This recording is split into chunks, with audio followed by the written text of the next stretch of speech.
समझने की मुझे इस वतन की रक्षा की खातिर हथियार उठाना भी आता है। परम सम्मानित अतिथिगण, प्रबंध समिति अध्यक्ष महोदय, प्रधानाचार्य जी एवं देव तुल्य मेरे गुरुजनों और मेरे प्यारे भाइयों बहनों, मैं वर्णिका चौहान कक्षा 6 की 7 की छात्रा आप सभी के समक्ष स्वतंत्रता दिवस के शुभ अवसर पर कुछ शब्द रखना चाहूंगी। दोस्तों, मैं यहाँ उपस्थित आप सभी लोगों की मदद से इस पावन सभा में ये यकीन दिलाना चाहूंगी कि सच्चाई की आवाज है ये बंद ना हो पाएगी और तिमिर की घोषणा बुलंद ना हो पाएगी। वाणी का जय घोष कभी हथियार नहीं डालता, कातिलों की झोली में ये प्यार नहीं डालता। भारत की आन है, शीश भी कटाएंगे, शरद से आवाज आए खून भी बहाएंगे। अरे लहू की रवानी में उफान होना चाहिए और अंबर से भी ऊंचा हिंदुस्तान होना चाहिए, और अंबर से भी ऊंचा हिंदुस्तान होना चाहिए। अफजल गुरु का हमला याद कीजिएगा आप सभी, और याद कीजिएगा उन 8 जवानों की कुर्बानी जो उस समय शहीद हुए थे।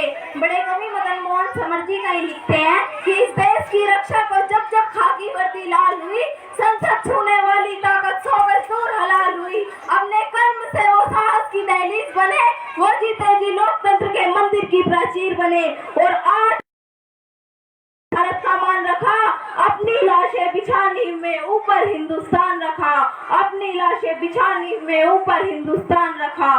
फूल नहीं है मेरे पास, के फूल नहीं है मेरे पास, मैं शब्द चढ़ाती हूँ उनको, हिंद जिनकी जान था, नाम हिंदुस्तानी, जिन्हें वतन पे बंधी थी बेड़ियां, दिल मगर आजाद था, और रक्त के अंतिम कतरे में भी भारत जिंदाबाद था, और रक्त के अंतिम कतरे में भी भारत जिंदाबाद था।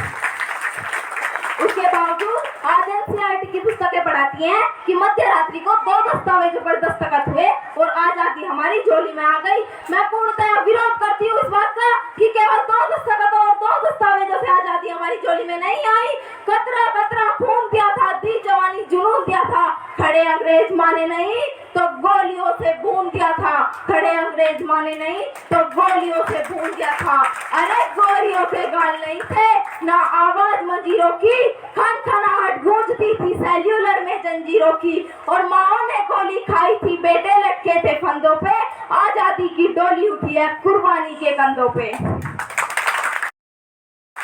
दोस्तों, मैं नहीं मानती कि 52 सेकंड राष्ट्रगान में खड़ा होकर गाना या फिर वंदे मातरम और भारत माता की जय के जोरों शोरों से नारे लगाना देशभक्ति है, क्योंकि महोदय यह वो सदी है जहाँ नीति, नियम और नैतिकता जैसे मूल्यों की धज्जियां उड़ाते लोग मुझे नजर आते हैं। यह वो सदी है जहाँ सत्य, अहिंसा, सदाचार और सादगी जैसे मूल्य घोड़ियों के भाव बेचते लोग मुझे नजर आते हैं। और महोदय ये वो सदी है जहाँ एक घर में 2 सगे भाई चैन, उमंग और सुख के साथ बड़ी मुश्किल से जीते मुझे नजर आते हैं। हमारे देश का युवा व्हाट्सएप, फेसबुक और इंस्टाग्राम जैसे सोशल नेटवर्किंग साइट्स पर सेटिंग, चैटिंग और डेटिंग और फ्लर्टिंग के मायाजाल में फंसा नजर आता है। अरे मुझे तकलीफ तो तब होती है जब हमारे देश का ये नौजवान जिसके कंधों पर जिम्मेदारी है राष्ट्र निर्माण की और देश समाज की आशाओं को जोड़कर रखने की, वो मुझे शराब की लत में भीगा और पबजी गेम में डूबा नजर आता है।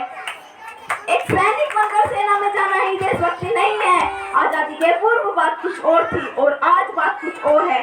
तब हम रानी लक्ष्मीबाई से लेकर शहीद आजम भगत सिंह तक, महाराणा प्रताप से लेकर चंद्रशेखर आजाद तक, इन लोगों को हम देशभक्त कहा करते थे। परंतु आज मैं देशभक्त कहूँ तो किसे कहूँ? अपने परिवार, समाज और राष्ट्र के प्रति समर्पण का भाव है देशभक्ति। हर देशद्रोही के जीवन में आने वाला तूफान है देशभक्ति।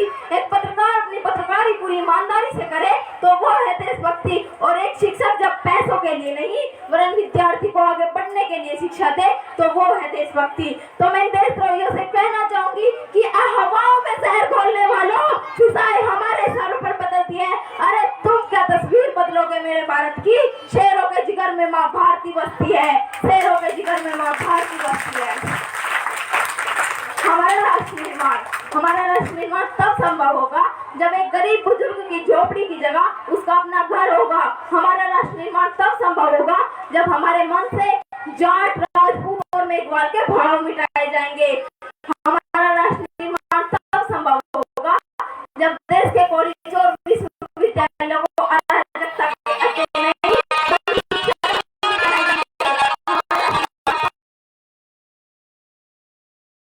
शायर की पंक्तियों के साथ मन से विदा लेना चाहूंगी कि काश मेरी जिंदगी में सरहद की कोई शाम आए, काश मेरी जिंदगी में सरहद की कोई शाम आए, काश मेरी जिंदगी मेरे वतन के काम आए। ना खौफ है मौत का, ना आरज़ू है जन्नत की, ना खौफ है मौत का, ना आरज़ू है जन्नत की, बस कभी जिक्र हो शहीदों का तो उनमें मेरा भी एक नाम आए। जब कोई पूछे कि ये थी कौन तो मेरी ये पहचान लिख देना, उठाना तिरंगा झंडा और सीने पर हिंदुस्तान लिख देना।